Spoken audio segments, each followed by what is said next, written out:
사랑과 모성애. 이 두 가지가 충돌할 때 사람은 어떤 선택을 하는가? 그 선택의 결과는 얼마나 무거운가? 그 답을 찾기 위한 여정에 여러분을 초대합니다. 오늘 여러분께 들려드릴 이야기는 제가 15살 때 알게 된 진실입니다. 할머니의 고백으로 시작된 우리 가족의 이야기입니다. 제 어머니는 제가 6살 때 돌아가셨습니다. 병명은 암이었죠. 기억이 많지 않습니다. 단지 언제나 침대에 누워 계시던 창백한 얼굴, 그리고 제 머리를 쓰다듬던 차가운 손길, 그게 전부입니다. 아버지는 재혼하지 않으셨습니다. 저와 할머니와 셋이서 살았죠. 할머니는 제게 엄마이자 할머니였습니다. 밥을 해주시고 학교에 데려다 주시고 아플 때 간호해 주시고, 제가 아는 모든 사랑은 할머니로부터 왔습니다. 할머니는 엄격하셨지만 따뜻하셨습니다. 저는 할머니를 사랑했습니다. 세상에서 가장 좋은 할머니라고 생각했습니다. 그런데 할머니에게는 특이한 습관이 있었습니다. 매년 엄마 생일이 되면 엄마 무덤 앞에서 하루 종일 우시는 것이었습니다. 처음엔 당연하다고 생각했습니다. 딸을 잃은 어머니니까요. 하지만 시간이 지날수록 그 눈물이 조금 이상하다는 느낌이 들었습니다. 단순히 슬픔이 아니었습니다.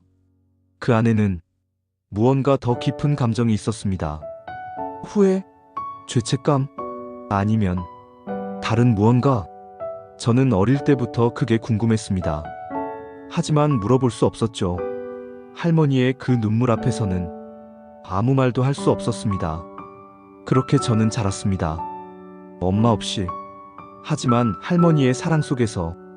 평범하진 않았지만 그래도 나름 행복한 유년기였습니다. 가끔 친구들이 물었습니다.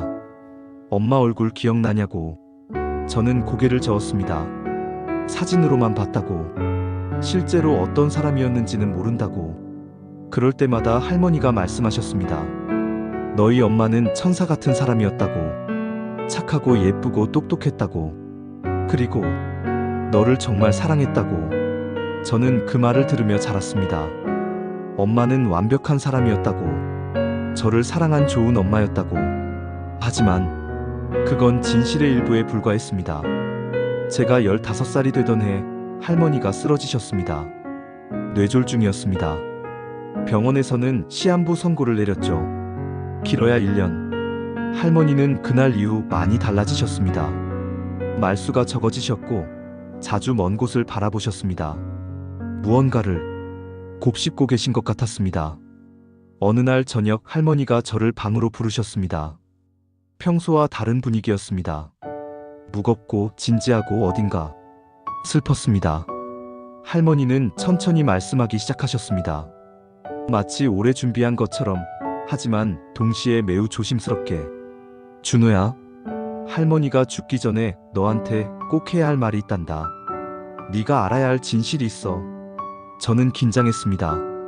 할머니의 표정이 심상치 않았으니까요. 너희 엄마 이야기야. 네가 모르는, 아무도 말해주지 않은 이야기. 할머니는 긴 한숨을 쉬셨습니다. 그리고 시작하셨습니다. 엄마의 진짜 이야기를. 엄마의 이름은 이수진이었습니다. 할머니의 외동딸이었죠. 착하고 예쁘고 똑똑한 딸. 할머니의 자랑이자 전부였습니다. 할머니는 엄마를 위해 모든 걸 바치셨습니다. 할아버지가 일찍 돌아가신 후 혼자서 식당 일을 하며 엄마를 키우셨죠.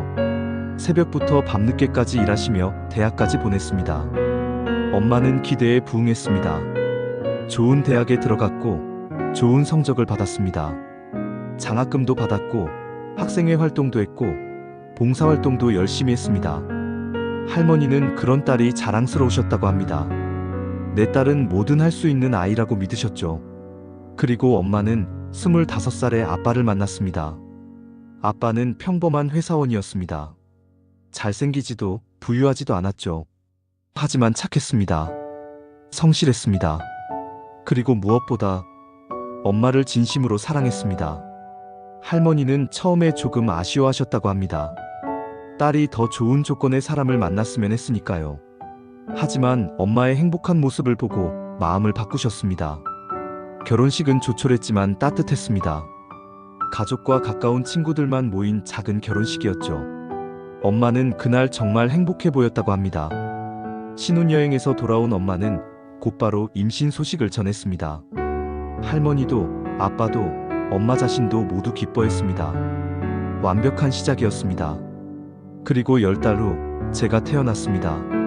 모든 게 완벽해 보였습니다. 사랑하는 남편, 건강한 아기, 든든한 어머니, 엄마에게 필요한 모든 게 있었습니다. 하지만 할머니는 여기서 말을 멈추셨습니다. 한참을 망설이시더니 다시 입을 여셨습니다. 그런데 말이다, 준우야. 네가 태어나고 6개월쯤 지났을 때 너희 엄마에게 변화가 생겼어. 할머니는 처음에 산후 우울증이라고 생각하셨답니다. 아기를 키우느라 힘들어하는 거라고, 잠도 제대로 못 자고 육아에 지쳐서 그런 거라고. 하지만 그게 아니었습니다. 엄마는 전화를 자주 받기 시작했습니다. 그리고 몰래 문자를 확인했습니다. 외출이 잦아졌고 집에 있을 때도 자주 멍하니 있었습니다. 처음엔 할머니도 대수롭지 않게 생각하셨답니다. 친구들과 연락하는 거겠거니 했죠. 하지만 어느 날 할머니가 우연히 보게 되었습니다. 엄마의 핸드폰 화면에 뜬 메시지를. 보고 싶어, 수진아. 그 짧은 문장이었지만 할머니는 직감적으로 아셨답니다. 이건 일반적인 친구 사이의 메시지가 아니라고. 할머니는 엄마를 불러 물으셨습니다. 누구냐고, 무슨 관계냐고. 엄마는 처음엔 부인했습니다. 그냥 대학 선배라고, 아무것도 아니라고. 하지만 할머니는 느끼셨답니다. 딸이 거짓말을 하고 있다는 걸. 며칠을 지켜보신 끝에 할머니는 확신하게 되었습니다. 엄마가 다른 남자를 만나고 있다는 것을. 할머니는 충격을 받으셨습니다.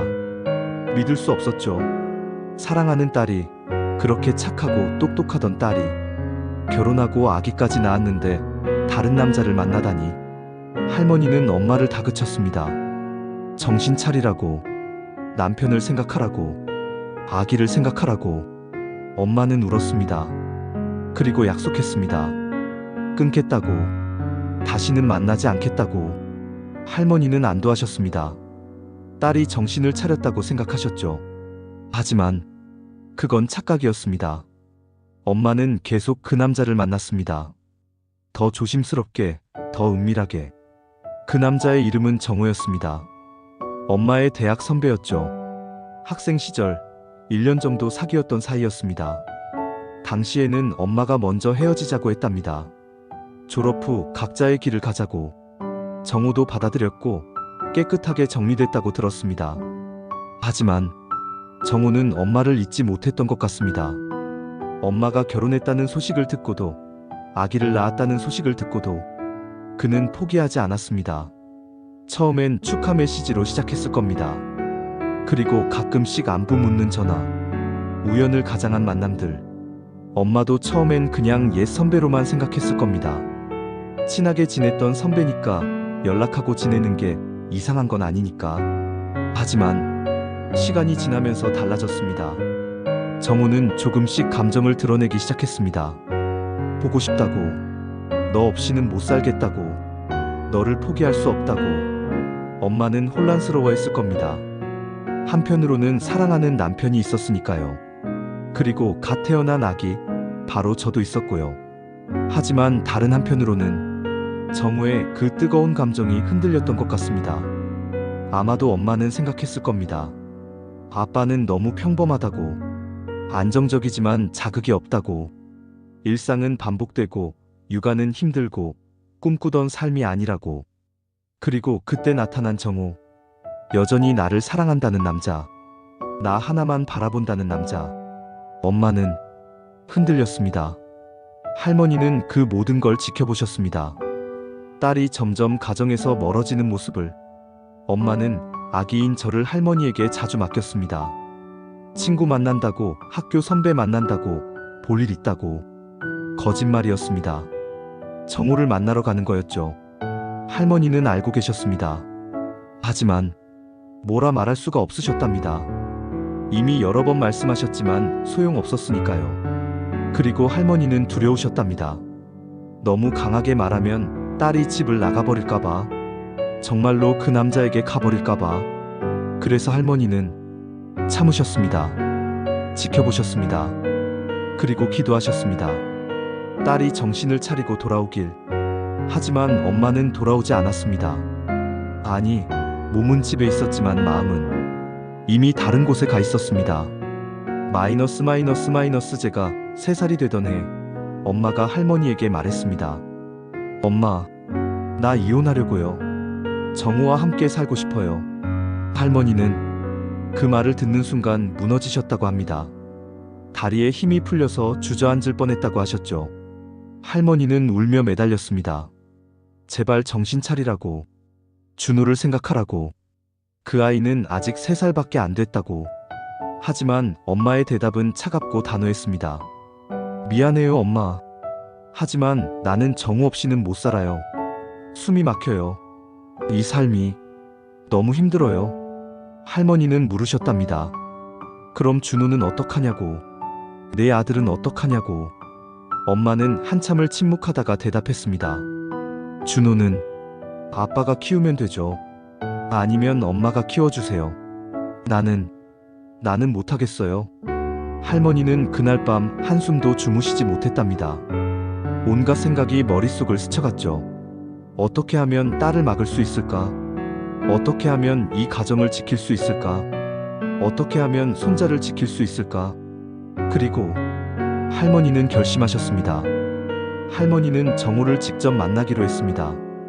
딸을 빼앗아가려는 그 남자를 설득하기로. 며칠 후 할머니는 정우에게 연락했습니다. 만나서 이야기하자고. 단둘이. 정우는 흔쾌히 응했습니다. 아마도 할머니가 축복하러 온 줄 알았을 겁니다. 만남의 장소는 조용한 카페였습니다. 할머니는 떨리는 마음으로 그곳에 가셨습니다. 정우는 잘생긴 남자였답니다. 키가 크고 옷을 잘 입고 말이 부드러웠죠. 할머니를 보자마자 공손하게 인사했습니다. 할머니는 그에게 간청했습니다. 제발 수진이를 놓아달라고. 수진이에게는 남편이 있고 아이가 있다고. 당신 때문에 한 가정이 무너진다고.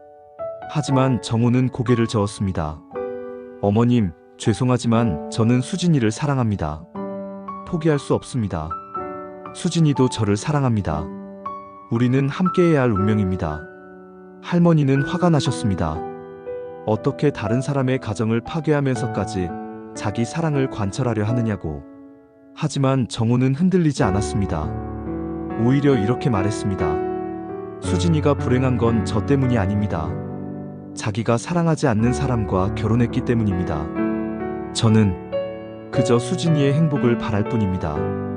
할머니는 그날 절망하셨습니다. 말로는 이 남자를 설득할 수 없다는 걸 깨달으셨으니까요. 집으로 돌아온 할머니는 며칠을 고민하셨습니다. 대체 어떻게 해야 하나? 어떻게 하면 딸을 지킬 수 있나? 그리고 할머니는 한 가지 방법을 생각하셨습니다. 할머니는 다시 정우를 불러냈습니다. 이번에는 다른 말을 하려고. 생각을 다시 했다고. 두 사람의 사랑을 인정하겠다고. 축복하겠다고. 정우는 깜짝 놀라며 기뻐했습니다. 할머니가 마음을 바꾼 줄 알았으니까요. 할머니는 정우에게 말씀하셨습니다. 단 조건이 있다고. 수진이가 이혼하고 당신과 재혼하는 것까지는 인정하겠다. 하지만 준호의 양육권은 절대 포기할 수 없다. 준호는 아빠와 할머니가 키우겠다. 정우는 고개를 끄덕였습니다. 그것쯤이야 문제없다고. 자기는 수진이만 있으면 된다고.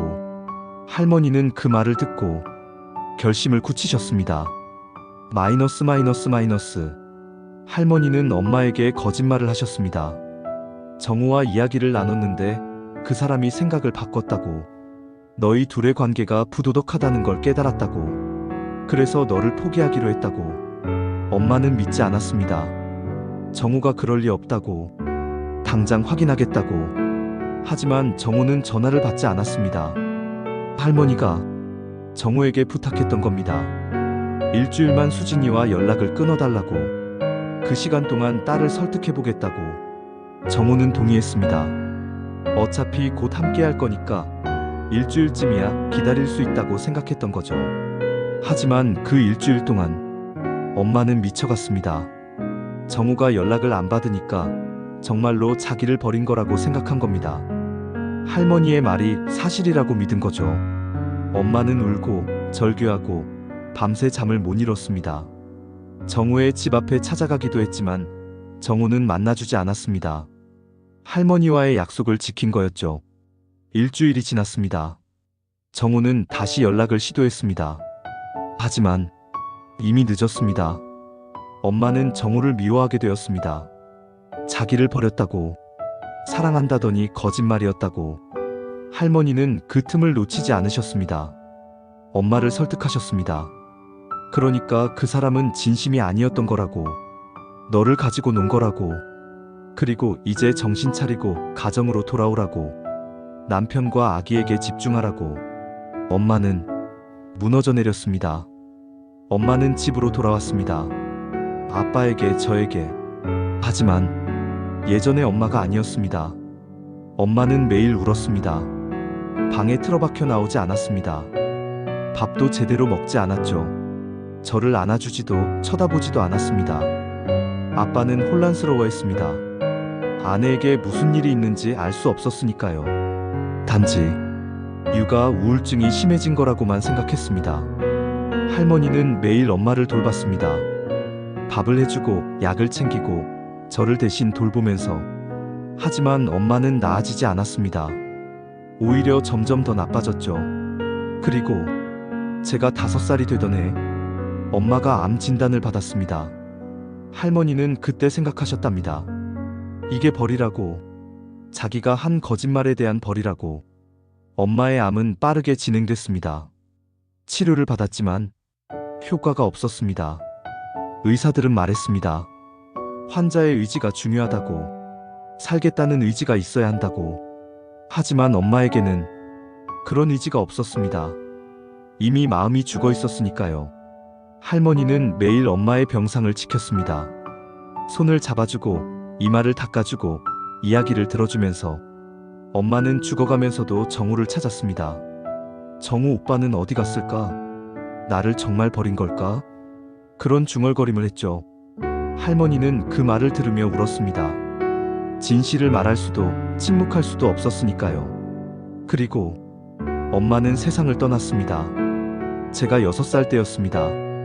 할머니는 그날 이후 평생 그 비밀을 안고 사셨습니다. 딸을 지키려다 딸을 잃었다는 죄책감을. 마이너스. 할머니의 고백을 듣고 저는 한동안 아무 말도 할 수 없었습니다. 할머니가 엄마를 그렇게 만든 거였습니다. 거짓말로, 선의의 거짓말로. 할머니는 저를 지키려 했던 겁니다.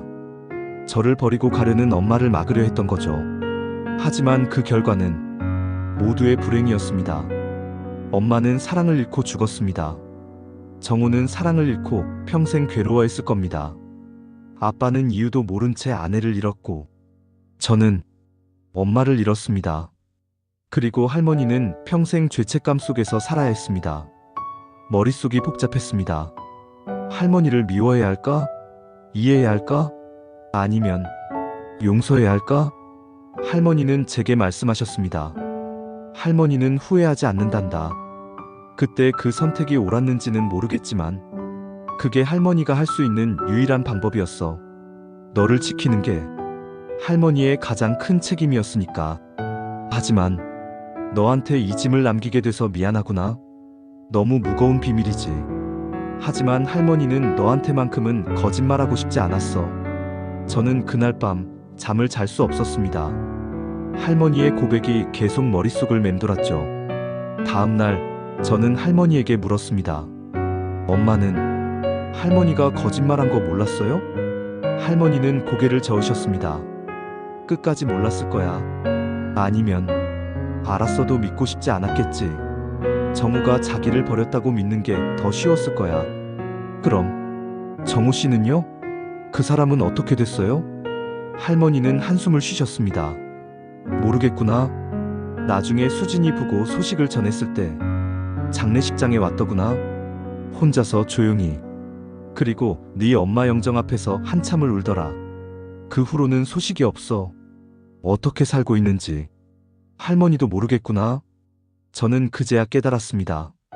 이 비극에는 가해자가 없다는 것을. 모두가 피해자였습니다. 엄마는 사랑과 책임 사이에서 선택해야 했습니다. 정우는 이루어질 수 없는 사랑에 매달렸습니다. 할머니는 딸과 손자 사이에서 선택했습니다. 그리고 그 모든 선택이 비극으로 이어졌습니다. 마이너스 마이너스 마이너스. 할머니는 그로부터 6개월 후 돌아가셨습니다. 엄마 옆에 묻혔습니다. 장례식장에는 많은 사람이 왔습니다. 할머니의 친구들, 이웃들, 그리고 낯선 남자 한 명. 그 사람이 정우였습니다. 저는 그분을 처음 봤습니다. 50대 중반쯤 되어 보이는 수척한 남자였습니다. 혼자 조문을 하고 오랫동안 할머니 영정 앞에 서 있었습니다. 저는 그분에게 다가가지 않았습니다. 뭐라고 말해야 할지 몰랐으니까요. 그분도 저를 알아본 것 같았습니다. 먼 곳에서 저를 바라보다가 고개를 숙이고 돌아갔습니다. 그게 마지막이었습니다. 저는 이제 20입니다. 그리고 아직도 답을 찾지 못했습니다. 할머니의 선택은 옳았을까요? 엄마를 막은 건 정당했을까요? 엄마의 사랑은 이기적이었을까요? 가정을 버리려 한 건 나쁜 것이었을까요? 정우는 정말 악인이었을까요? 아니면 그저 사랑했던 것뿐이었을까요? 저는 모르겠습니다. 아마 평생 모를 겁니다. 하지만 한 가지는 확실합니다. 사랑은 때로 사람을 파괴합니다.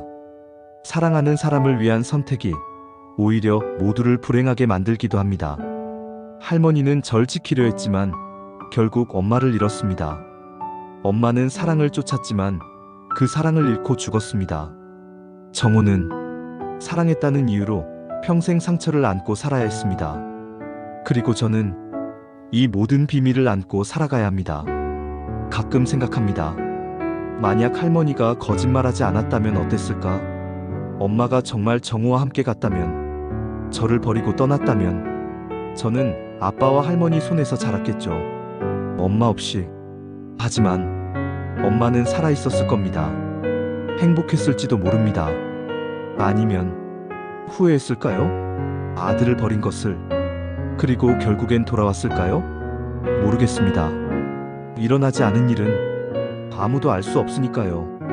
다만 한 가지, 저는 확신합니다.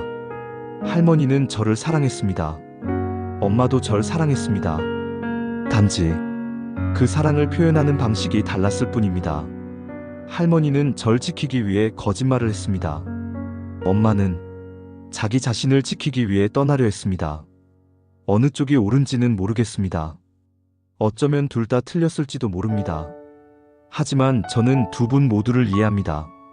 그리고 용서합니다. 왜냐하면 저도 언젠가는 선택해야 할 테니까요. 사랑과 책임 사이에서, 감정과 도덕 사이에서. 그때 저는 어떤 선택을 하게 될까요? 여러분이라면 어떻게 하시겠습니까? 사랑하는 딸이 가정을 버리려 할 때 여러분은 어디까지 할 수 있으십니까? 모성애와 진실 사이에서 무엇을 선택하시겠습니까? 저는 아직도 답을 찾고 있습니다. 여러분의 생각을 댓글로 남겨주세요. 저도 여러분의 의견이 궁금합니다. 오늘도 들어주셔서 감사합니다. 이 이야기는 제 진짜 이야기입니다. 과장도 각색도 없습니다. 이게 제 가족이 겪은 일입니다. 저는 지금도 매년 엄마 생일이 되면 무덤을 찾아갑니다. 엄마 옆에 할머니도 함께 계시죠. 그리고 생각합니다. 두 분이 이제는 편히 쉬고 계실까? 할머니는 더 이상 죄책감을 느끼지 않을까? 엄마는 더 이상 정우를 그리워하지 않을까? 모르겠습니다. 하지만 바랍니다. 그러길. 이 이야기가 누군가에게는 위로가 되길, 누군가에게는 경고가 되길. 사랑은 아름답지만 동시에 위험합니다. 사랑이라는 이름으로 저지르는 선택들이 얼마나 많은 사람을 다치게 하는지 생각해보세요. 당신의 선택이 누군가의 인생을 바꿀 수도 있다는 것을. 구독과 좋아요는 이런 이야기를 계속 나누는데 큰 힘이 됩니다. 다음에 또 뵙겠습니다.